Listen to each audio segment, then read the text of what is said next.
अस्सलाम वालेकुम दोस्तों नाज़रीन, ये बात तो हम सब जानते हैं कि चाइना पाकिस्तान का इंतहाई गहरा दोस्त है। दोस्तों, चाइना के ऐसे शर्मनाक हक़ाइक़ भी हैं जो यकीनन आज तक आप नहीं जानते होंगे। इस वीडियो का मकसद चाइना की बुराई करना हरगिज़ नहीं है, बल्कि चाइना के बारे में वो शर्मनाक हक़ाइक़ आपको बताना है जो शायद आप नहीं जानते होंगे। इस वीडियो को देखने के बाद आप वो तमाम हक़ाइक़ जान सकेंगे, इसीलिए वीडियो को मुकम्मल देखिएगा। वीडियो शुरू करने से पहले तमाम नए आने वाले नाज़रीन से गुजारिश है कि चैनल को सब्सक्राइब करें और साथ में बेल आइकन को जरूर दबा दें ताकि हर नई आने वाली वीडियो का नोटिफिकेशन आपको बआसानी मिल सके। दोस्तों, जैसा कि हम सब जानते हैं कि चाइना कुछ सालों से अमेरिका से भी ज्यादा तरक्की कर चुका है, लेकिन इसकी वजह क्या है? हम सब ये जानते हैं कि चाइना की प्रोडक्ट बहुत सस्ती होती है लेकिन चलती नहीं, क्योंकि चाइना की चीजों के बारे में ये मशहूर है कि चल जाए तो चांद तक, ना चले तो शाम तक। लेकिन दोस्तों, बहुत कम लोग जानते हैं कि चाइना 2 नंबर चीजें बनाने में भी सबसे आगे है। चाइना हर उस चीज को इस्तेमाल करता है जो खराब हो चुकी होती है।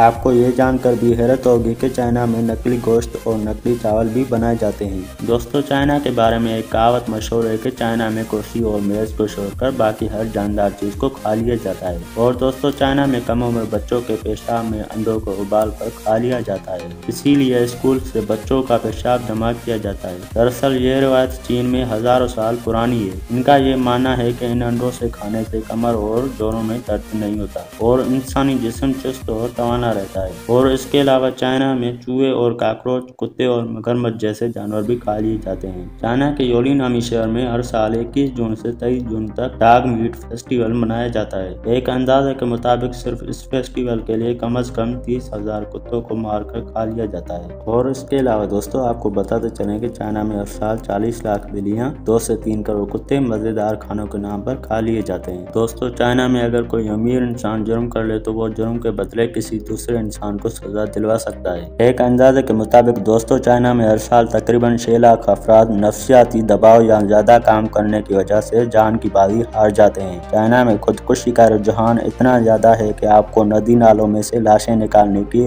नौकरी भी बआसानी मिल सकती है। दोस्तों, 1980 से 2016 के दरमियान चाइना में 1 चाइल्ड पॉलिसी नाफिज, जिसके मुताबिक कोई भी फैमिली एक से ज्यादा बच्चा पैदा नहीं कर सकती। दोस्तों, 2009 से चाइना में फेसबुक, ट्विटर और यूट्यूब पर मुकम्मल पाबंदी है। चाइना के शहर शंघाई में सुर्ख रंग की कार रखना गैर कानूनी समझा जाता है। 2010 में चाइना के शहर शंघाई में 100 किलोमीटर लंबा ट्रैफिक जैम लगा था, जो कि मुसलसल 12 दिन तक जारी रहा। इस ट्रैफिक जैम को दुनिया का लंबा ट्रैफिक जैम भी कहा जाता है। चाइना में हर 10 सेकंड के बाद एक ऐसे बच्चे की पैदाश होती है जो एबनॉर्मल होता है। इसकी सबसे बड़ी वजह पॉल्यूशन है। दोस्तों, यही वजह है कि चाइना के शहर बीजिंग में एक दिन सांस लेने से इंसानी सेहत पर इतना असर होता है जितना एक पैकेट सिगरेट पीने के बाद इंसानी जिस्म पर असर पड़ता है। दोस्तों, आपको ये जानकर हैरत होगी कि चाइना में ग्रेट वॉल ऑफ चाइना के अलावा यहाँ का पोल्यूशन भी स्पेस से देखा जा सकता है। अगर आपको कहीं भी सफेद पांडा देखने को मिलता है तो समझ लीजिए ये चाइना की मिल्कियत है, जिसने दुनिया भर के पांडों को खरीदा हुआ है। दोस्तों, ये थी आज की हमारी वीडियो अच्छी लगने की सूरत में लाइक और चैनल को सब्सक्राइब जरूर कर दीजिएगा और अपनी कीमती राय का इज़हार कमेंट बॉक्स में जरूर दीजिएगा।